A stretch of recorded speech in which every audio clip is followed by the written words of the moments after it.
Most people spend their entire lives running after paychecks, running after bills, running after things they can't even remember buying. But have you ever stopped to ask, who's really in control, you or your money? The difference between those who stay broke and those who grow wealthy isn't intelligence or opportunity, it's awareness. Awareness of how they think, how they spend, and how they save. You can't escape the race until you learn to master your steps. Today I want to show you how to slow down, take control, and finally let your money start running for you. There's a strange truth about freedom. It doesn't come from earning more. It comes from needing less. I've met people with six-figure incomes who are prisoners to their bills, and others with modest means who live in quiet abundance. The difference isn't income, it's philosophy. It's how they think about money. Saving is not a punishment, and spending less is not sacrifice. It's the art of designing your future instead of mortgaging it. The day you learn to say no to impulse is the day you say yes to freedom, and that's where real wealth begins. You know, one of the greatest challenges people face today isn't how much money they earn, it's what they do with it once they have it. Most folks don't spend to meet needs, they spend to satisfy feelings. A hard week at work, a moment of stress, a desire to feel rewarded, and suddenly that new gadget or fancy dinner feels like the solution. But here's the truth. Most people buy emotions, not things. They buy relief, not results. And when the feeling fades, they're left with the bill and the same dissatisfaction that drove the purchase in the first place. The wealthy, on the other hand, spend differently. They buy purpose, not pleasure. Before every purchase, they pause and ask themselves, does this serve my goals or just my emotions? That single question changes everything. Because when you start attaching reason to your spending instead of reaction, you begin to take control of your future. I remember when I was younger, I used to make those small emotional buys, meals I couldn't afford, trinkets I didn't need, moments of pleasure that disappeared faster than the money I spent. And I realized that each dollar I spent emotionally was a dollar I stole from my future. The key is awareness. Track your spending for 30 days, not to punish yourself, but to learn about yourself. You'll be surprised at how much of your money doesn't actually serve your goals. Most people think they have a money problem, but really, they have a behavior problem. The act of tracking reveals your patterns and exposes your emotional triggers. And once you can see them, you can control them. Try this. Every time you feel the urge to make a non-essential purchase, wait 48 hours. Don't deny yourself forever, just delay the decision. You'll find that most of the time, the desire fades. That pause gives logic time to catch up with emotion. And when you do spend, it's because it fits your plan, not your mood. Spend intentionally. Replace impulse with purpose and emotion with awareness. Because wealth doesn't come from what you earn. It comes from what you keep and how wisely you use it. The moment you begin to spend with intention is the moment you start building real financial freedom. Every dollar that passes through your hands carries potential to grow, to multiply, to serve you for years to come. But here's the problem. Most people treat money like a toy, not a seed.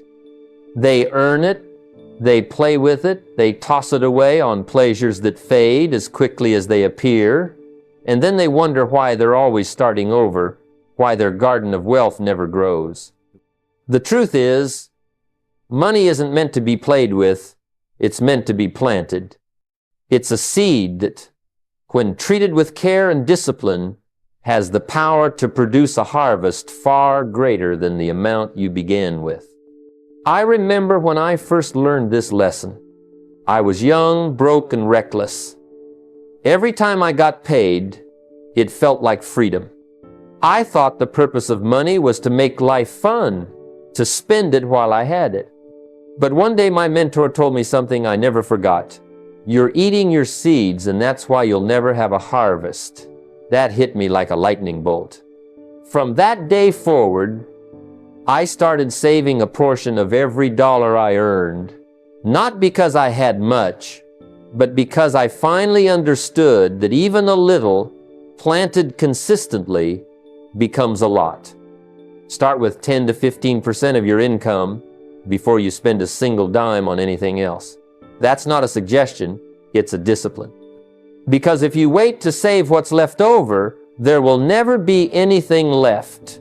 Saving must come first, not last. That's how you tell your future self, I respect you enough to prepare for you. Then take that money and reinvest it.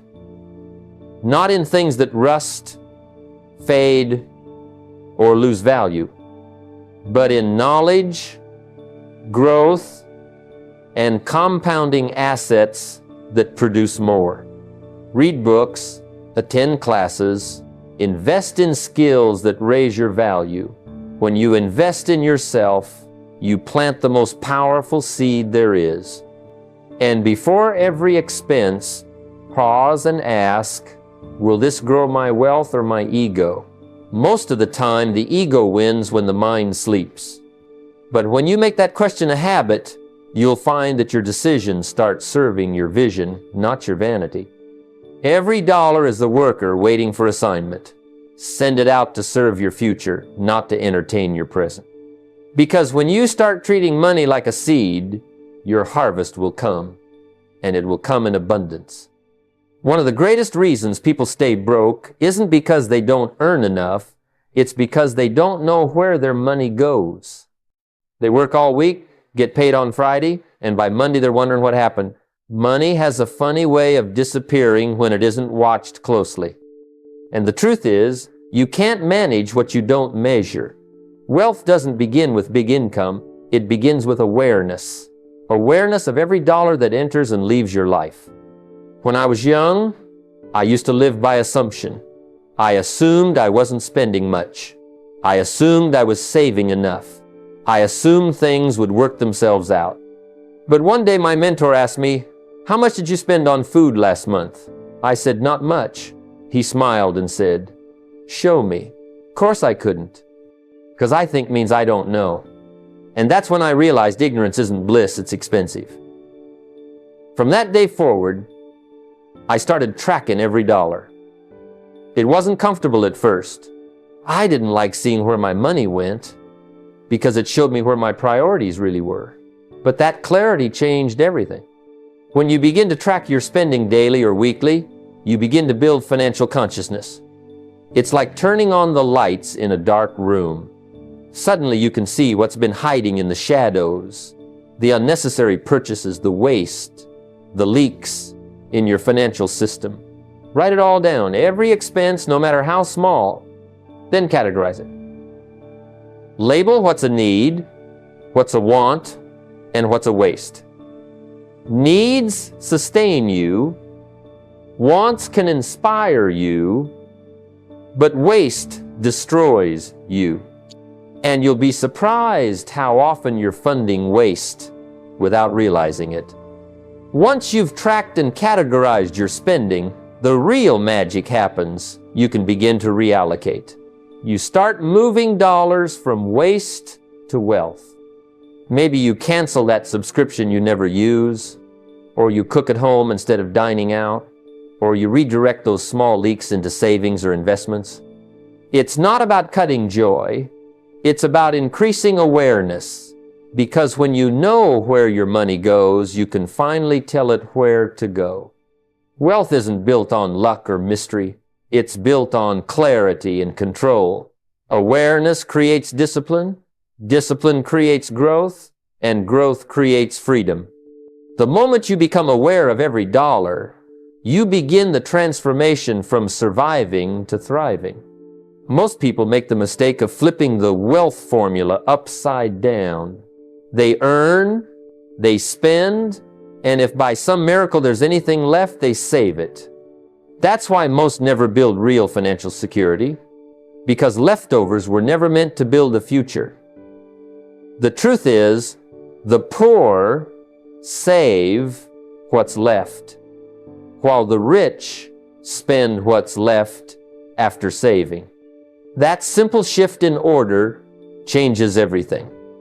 Saving first is not about restriction, it's about respect. It's about saying, my future matters more than my impulses. I remember when I first learned this principle. I was young and broke, living paycheck to paycheck.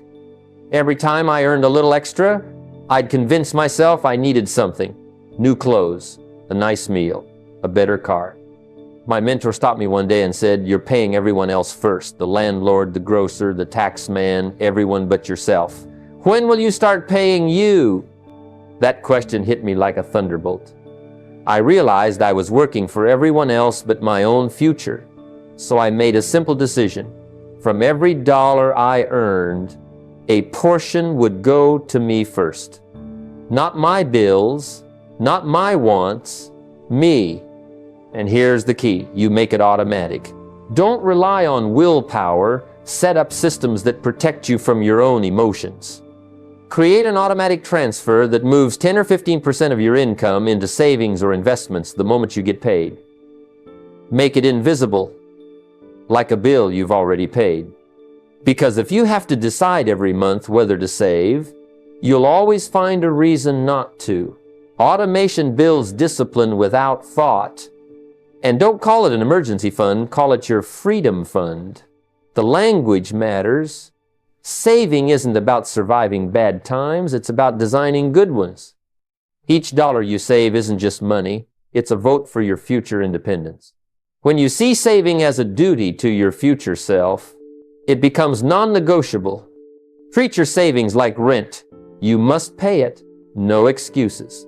Make it a rule, not a wish. Because when you start saving first and spending later, you'll feel something powerful, control.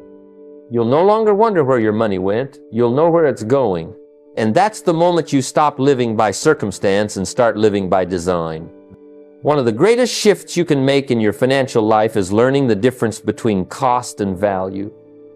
Most people are trapped in the question, how much does it cost? While the wealthy are asking a much better one, what is it worth? The poor see price tags, the rich see potential.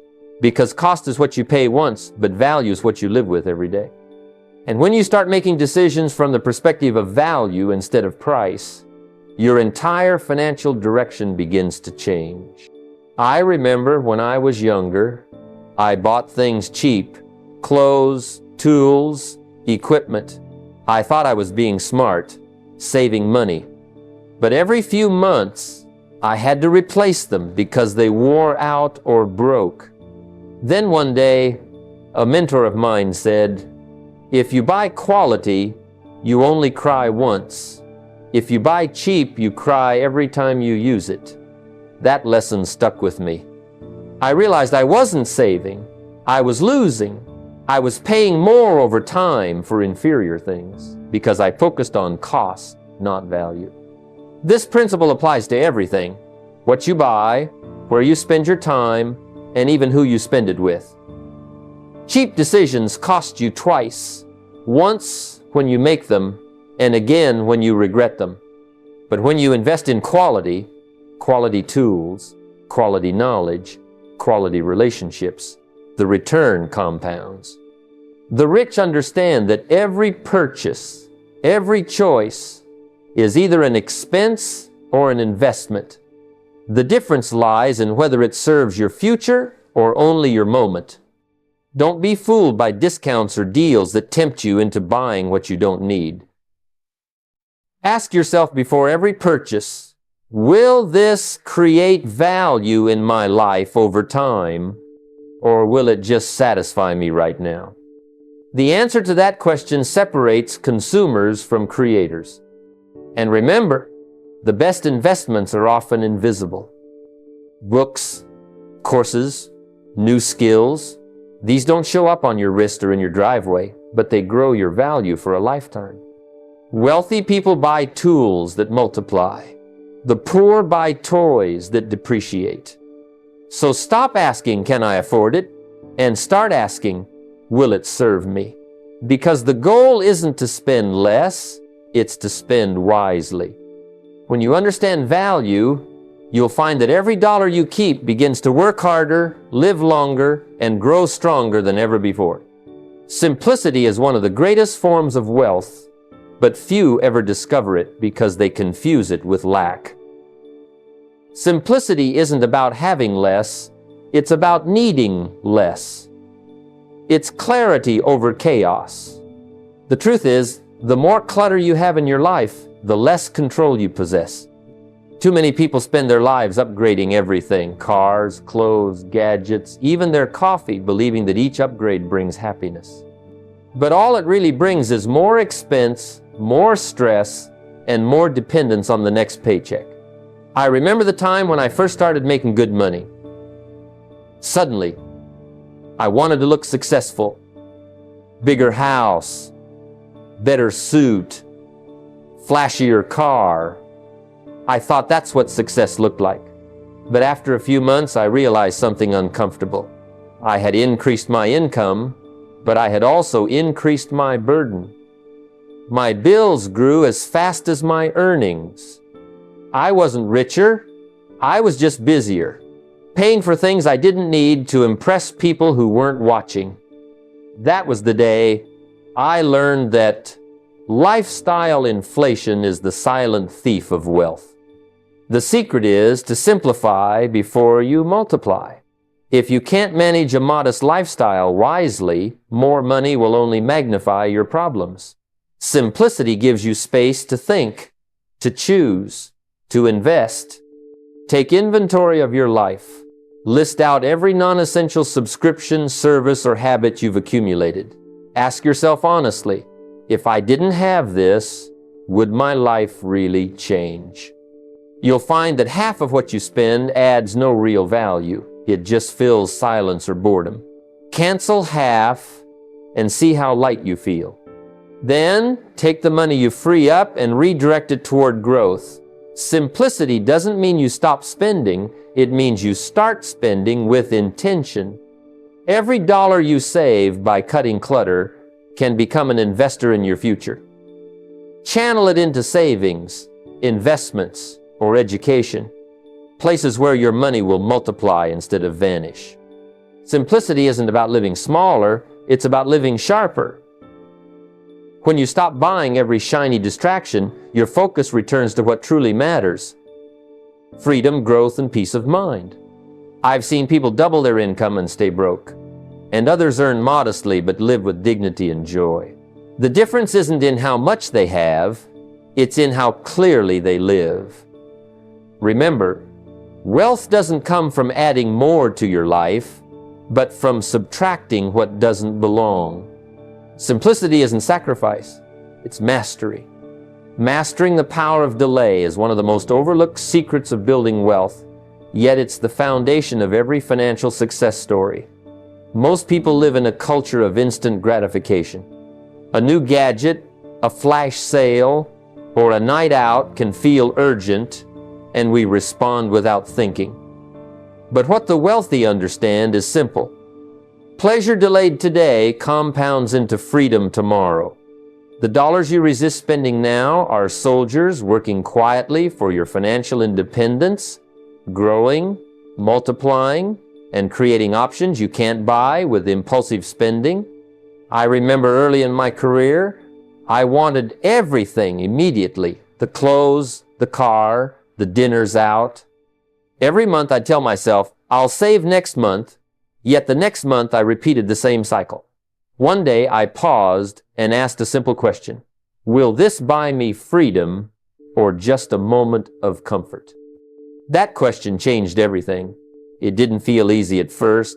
Denying yourself is uncomfortable. But as I delayed, saved, and invested instead, I watched small amounts grow into significant assets. Patience became my tool, and with it, the compounding magic of time worked in my favor.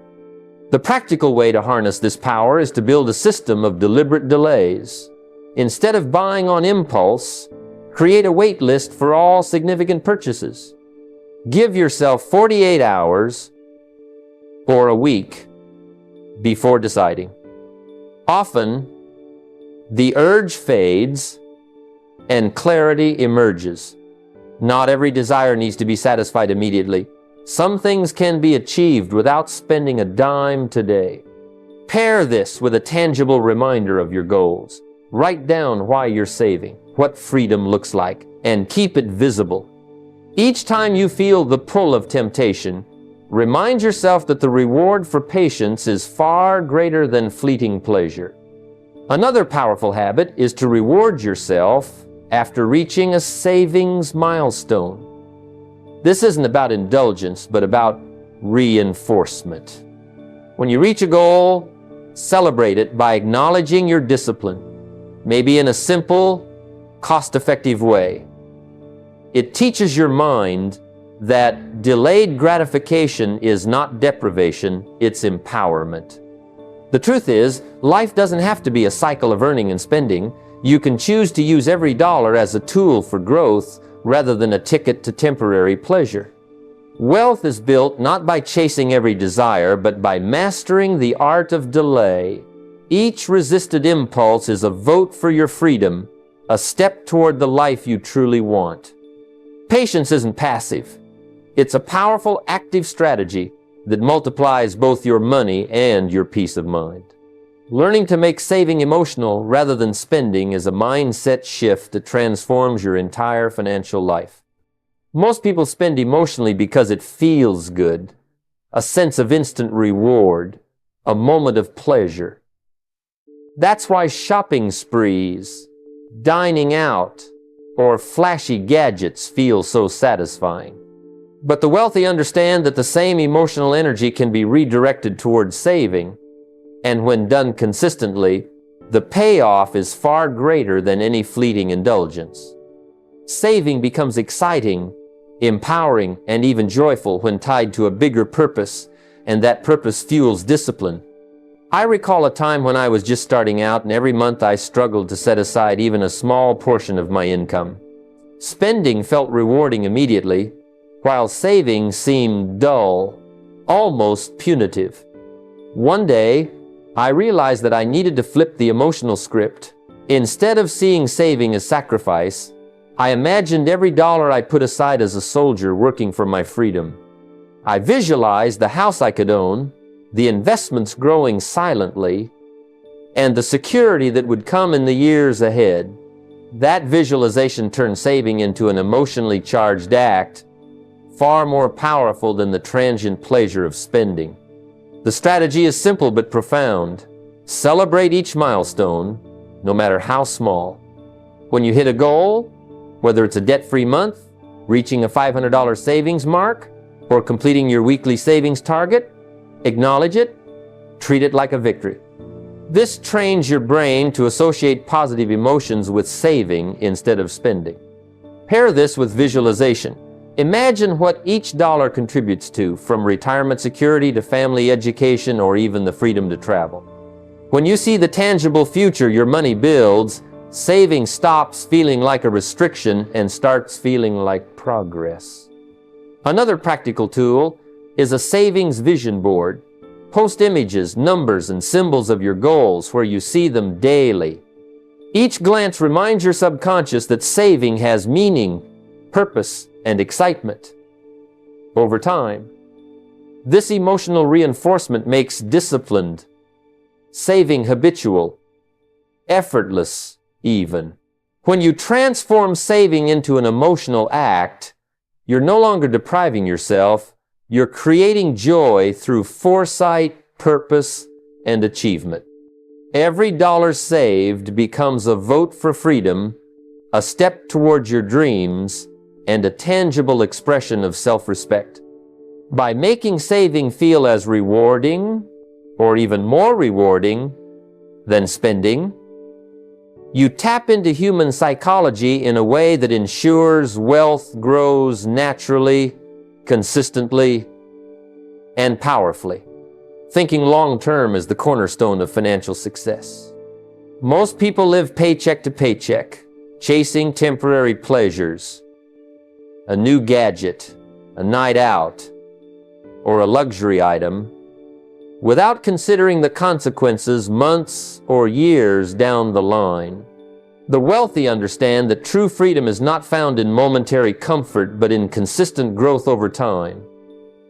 They trade short-term gratification for long-term security, peace, and opportunity. Money, in this sense, becomes a loyal partner, one that works silently behind the scenes to build a foundation that lasts, rather than something to be spent for fleeting satisfaction. I remember when I first began to view my money this way. It felt good in the moment, but I soon realized that those small pleasures were stealing my future. I decided instead to focus on building systems that would grow my wealth over years. Each dollar I set aside was planted like a seed, destined to produce a forest of opportunity decades later. This perspective changed everything. Suddenly, saving and investing were not sacrifices, they were acts of creation. The practical approach is straightforward. Start by setting clear, time-bound goals. Establish where you want to be in 1 year, 5 years, and 10 years, not just financially, but in the life those finances can create. Break these goals into actionable steps, then allocate resources toward achieving them. Each investment, each savings contribution, should be evaluated for its long-term value, not its immediate comfort. This means prioritizing income-generating assets, reinvesting profits, and avoiding lifestyle inflation that erodes progress. Measure success differently. Rather than comparing possessions, look at the growth of your assets, the compounding of your investments, and the security of your future. Ask yourself, will this choice today contribute to freedom tomorrow? When decisions are made with this perspective, even small daily habits, skipping unnecessary purchases, saving a bit more each month, learning new skills, compound into substantial results over time. Long-term thinking turns money into a servant, not a master. It transforms discipline into a natural habit and patience into power. By focusing on growth instead of comfort, and freedom instead of fleeting pleasure, you build wealth that endures, and with it, a life of lasting peace and opportunity. Redefining what enough means is one of the most liberating steps you can take toward wealth. Too often people chase after things they don't need simply to appear successful in the eyes of others. They equate possessions with worth, thinking a bigger house, fancier car, or latest gadget will finally make them feel secure or accomplished. But true abundance is never about how much you have, it's about peace, purpose, and freedom. The wealthy understand this. They know that contentment comes from living intentionally, not from constantly trying to prove something to the world. I've seen it in my own life and in the lives of countless people I've worked with. Early in my career, I measured success by the size of my paycheck and the things I could buy. Yet, no matter how much I earned, the feeling of enough was elusive. I realized that if I continued chasing possessions to validate my worth, I would never feel secure, no matter how wealthy I became. The turning point came when I paused to define what fulfillment truly meant for me. Time with family, personal growth, contributing to others, and financial freedom. Once I focused on these values, I found that I already had more than enough. The practical steps are simple but profound. Start by writing down what a fulfilled life actually looks like for you, not what advertisements, friends, or society dictate. Be brutally honest about what matters most. That money can be redirected toward growth, savings, or experiences that actually enrich your life. Finally, cultivate gratitude daily. Replace comparison with reflection on what you already have and how far you've come. Gratitude shifts the mind from scarcity to abundance, allowing you to see wealth as the freedom to live your purpose rather than a list of things to acquire. When you redefine enough, you make a profound shift in your relationship with money. You stop being a slave to accumulation and start using resources intentionally to serve your goals, values, and peace of mind. Contentment becomes the compass guiding your financial choices, ensuring that each dollar works to enhance your life, not complicate it. Wealth is no longer about impressing others. It is about empowering yourself and living fully within your own definition of enough. Learning to say no without guilt is one of the most powerful tools for financial freedom. Too often, we get trapped by the expectation of others or our own impulses, agreeing to spend time, money, and energy on things that do not serve our long-term goals. Every yes to a fleeting desire or social pressure is, in truth, a no to your future, to your savings, to your peace of mind. I've seen people give in to small temptations repeatedly, dinners they couldn't afford, gadgets they didn't need, and wonder why their financial dreams remain distant. The first step is awareness. Begin noticing where you give in without thought. That extra coffee, the weekend outing, the impulse buy, all these small yeses accumulate into big obstacles. Ask yourself, does this expense bring me closer to my goals, or does it delay them? By taking a pause, you reclaim control. One simple technique is practicing the phrase, "I'll think about it," before making a purchase.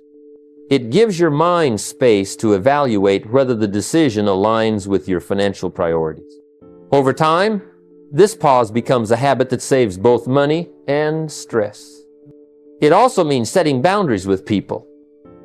Often, social expectations drive spending more than personal desire.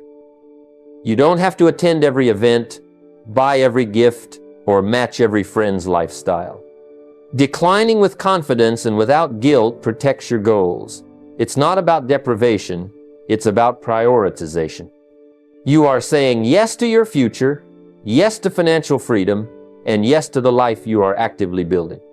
Finally, review the cumulative cost of all your small yeses. People often overlook the impact of consistent minor spending. Each yes, while seemingly harmless, adds up. I remember a friend who tracked his daily coffee and snack purchases over a year. He realized he had spent thousands on momentary pleasure. By saying no just a few times a week, he redirected that money into investments that now grow steadily. Mastering the art of saying no without guilt transforms your financial trajectory. It strengthens discipline, protects your goals, and reinforces that your money and your choices are under your control.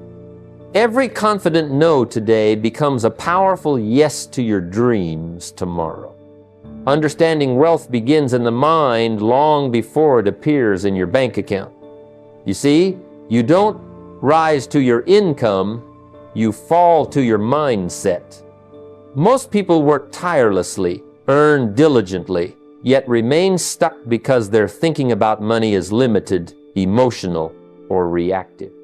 Wealth psychology teaches us that money responds to clarity, discipline, and strategic action, not impulse or luck.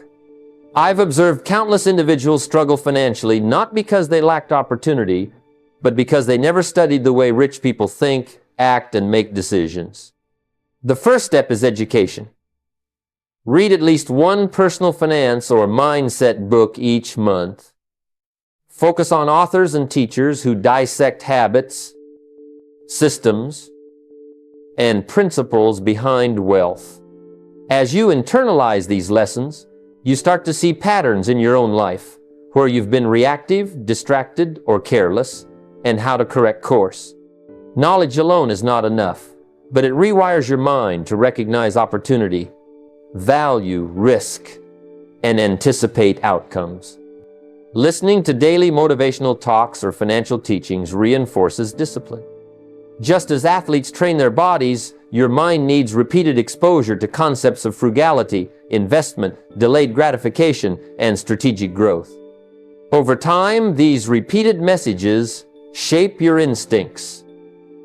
You'll begin reacting differently when tempted to spend frivolously or make hasty financial choices. Your decisions become deliberate, informed, and calm, rather than emotional or fear-driven. Equally important is your environment. You are heavily influenced by the people you spend time with. Surround yourself with individuals who manage money wisely, who think strategically, and who model behaviors you aspire to. Conversations with mentors, peers, or financial communities expose you to perspectives you might never have considered. They hold you accountable, challenge assumptions, and accelerate your learning.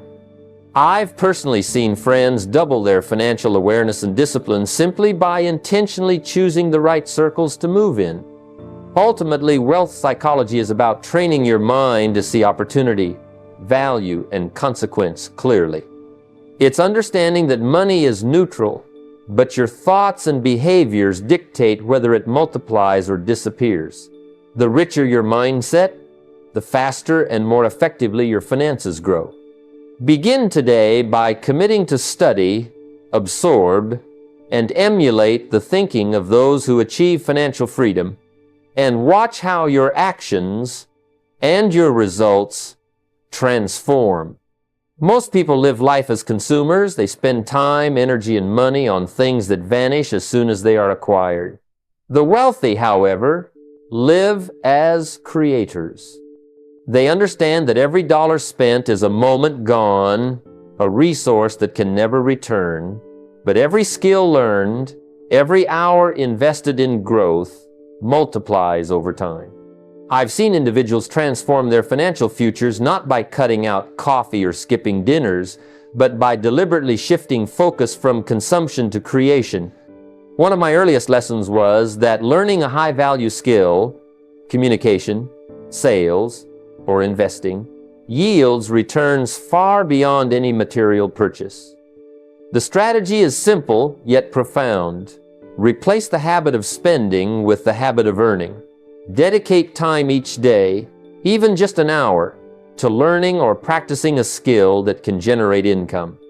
This is more powerful than any impulse purchase or momentary pleasure because it builds assets, not liabilities. I recall when I first committed to studying sales techniques and investing principles for just 1 hour daily. At the time, it felt insignificant compared to the urge to relax or indulge. But over months, that hour compounded. I was able to create side income, negotiate better deals, and ultimately invest wisely, transforming small efforts into significant financial growth. Investing in yourself is the next essential step. Spend resources on courses, books, tools, or mentorship that increase your earning power rather than feeding instant gratification.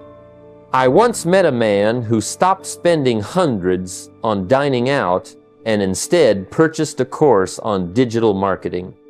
Within months, he had monetized his new skill, producing revenue streams that dwarfed the money he previously wasted. The principle is that money directed toward learning is never lost. It's a seed that grows into multiple returns. Finally, every extra dollar you earn should be reinvested into growth rather than lifestyle. The wealthy treat money as a worker, not a plaything. Whether it's adding to investments, funding a small venture, or continuing education, every reinvestment strengthens your future. Over time, the cycle of earning, learning, and reinvesting builds momentum far beyond the effects of mere savings. I've personally watched how consistent reinvestment of side income transforms financial landscapes, turning small beginnings into lasting independence. Shift your mindset.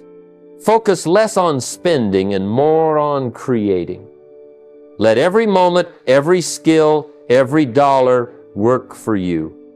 Your wealth grows not by accident, but by the disciplined, deliberate transformation of your habits from consumption to creation. Money is important, but the truth is, your energy often determines your financial decisions more than your income ever will. I've seen countless people blow their budgets or make poor investments, not because they lacked intelligence, but because they were tired, stressed, or emotionally drained. When the mind is fatigued, spending becomes impulsive and judgment becomes clouded. Just as you protect your money, you must protect your energy. Your time, your rest, your focus, they are currencies in themselves, and how you manage them shapes your financial life. The philosophy is simple. Clarity of thought leads to clarity of action. When you are well rested and mentally present, you make smarter decisions. I remember early in my career, juggling multiple jobs and late-night study sessions. I thought the hustle alone would build wealth, but I found myself overspending out of frustration, grabbing small pleasures to soothe exhaustion. It taught me that without energy management, even disciplined people can sabotage themselves. The strategy is to schedule your mental and financial decisions wisely. Set aside no-spend days, moments to pause, reflect, and regain perspective. Use this quiet time to assess where your money is going, where it should go, and how it aligns with your long-term goals. Rest before you reward yourself. Never let fatigue dictate indulgence. A tired mind buys what it shouldn't, not what it should. I've also seen the power of stepping back. Delaying a purchase for 24 or 48 hours, especially when stress is high, often leads to clarity. That same impulse that felt urgent yesterday feels unnecessary today. Avoid making financial decisions when emotionally charged. Big purchases, investment moves, or even debt repayments should not be made in moments of anger, frustration, or stress. Protect your energy as fiercely as you protect your bank account. The two are deeply intertwined. Emotional clarity breeds financial clarity. Over time, those who guard their energy make fewer mistakes, save more, and invest with wisdom rather than reaction. The call is simple. Manage your mind as you manage your money. Schedule reflection, honor rest, and avoid hasty decisions. Your energy, once protected and aligned, becomes a multiplier for every dollar you earn, save, and invest. Wealth begins not just with money in the bank, but with peace of mind guiding every financial choice. Compounding is a principle so powerful that it doesn't care how much you start with. It cares how consistently you let it work. I've always said that wealth grows slowly at first, almost imperceptibly, like a tree taking root. But over time, with patience and consistency, that small seed becomes a mighty oak. I've seen people begin with just a few dollars each month, investing steadily, and decades later, that modest start has turned into a significant nest egg. The key is consistency, not timing, and patience, not haste. The philosophy is simple. Compounding rewards those who allow time and discipline to do the heavy lifting. Instant gratification will never match the power of steady growth. Early in my career, I began automating small investments, hardly noticing them at first. I didn't get rich overnight. But by reinvesting every dividend and letting each contribution build on the last, the momentum grew silently, steadily, and surely. It was a lesson in patience and faith in the system. The strategy is to automate your compounding, make your investments a non-negotiable ritual, set it and forget it. When the money leaves your account automatically each month, you remove the risk of human hesitation or impulsive spending. Treat each dollar as a soldier sent to work tirelessly for your future freedom. Reinvest dividends, interest, and profits. Never let them sit idle or tempt you to spend. The magic of compounding is in letting growth generate more growth. It's also critical to track your progress. Many give up too early because the results aren't immediately visible. I remember checking my accounts in the early years and feeling almost disappointed at the slow climb. But by keeping an annual perspective, I saw the snowball effect take hold. Each year, growth accelerated, and the small, consistent efforts compounded into a substantial sum. That visualization became motivation itself. Remember, compounding doesn't require large sums to start. It requires faith, discipline, and patience. Automate, reinvest, and let time multiply your efforts. Your future self will thank you, not because you got lucky, but because you respected the quiet, relentless power of compounding. Wealth, like a great tree, grows from the smallest seeds nurtured over time. One of the most overlooked secrets to building lasting wealth is this: the moment you teach, you learn twice. Knowledge, when kept to yourself, has limits. But when shared, it multiplies, strengthens your discipline, and creates a ripple effect that extends far beyond your own life. I've learned over the years that discussing money with others isn't just about generosity. It's a tool to reinforce your own habits. The act of explaining your choices, strategies, and goals forces clarity in thought, commitment in action, and accountability in results. The philosophy here is profound. Wealth grows not only in dollars, but in understanding and wisdom. When you teach, you crystallize concepts that might otherwise remain abstract. Sharing your experience, how you saved, invested, or overcame financial mistakes, turns lessons into second nature. It transforms theory into practical, lived behavior. I remember when I first started discussing my financial plans with my children. At first it was awkward. They asked questions I hadn't considered. But in answering them, I realized gaps in my own thinking, tightened my routines, and committed more fully to my goals. Teaching became a mirror that reflected both strengths and areas for improvement. The strategy is to make sharing a regular habit. Financial conversations should not be rare lectures, but integrated into daily life. Sit down with family weekly, review progress, and discuss plans.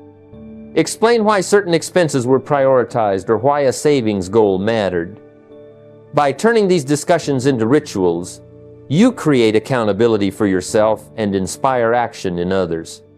At the same time, mentoring someone, perhaps a younger relative, friend, or colleague, amplifies this effect. As you guide them, your own habits strengthen. You see the choices you made from fresh perspectives and reaffirm your commitment. The practical steps are simple yet powerful. Start by reviewing your saving and spending goals with family or a close friend. Be transparent about wins and setbacks alike. Establish small accountability groups where members share monthly progress, strategies, and lessons learned. Encourage questions, celebrate milestones, and reflect on challenges. This process doesn't just improve your finances, it shapes a culture of growth, responsibility, and foresight.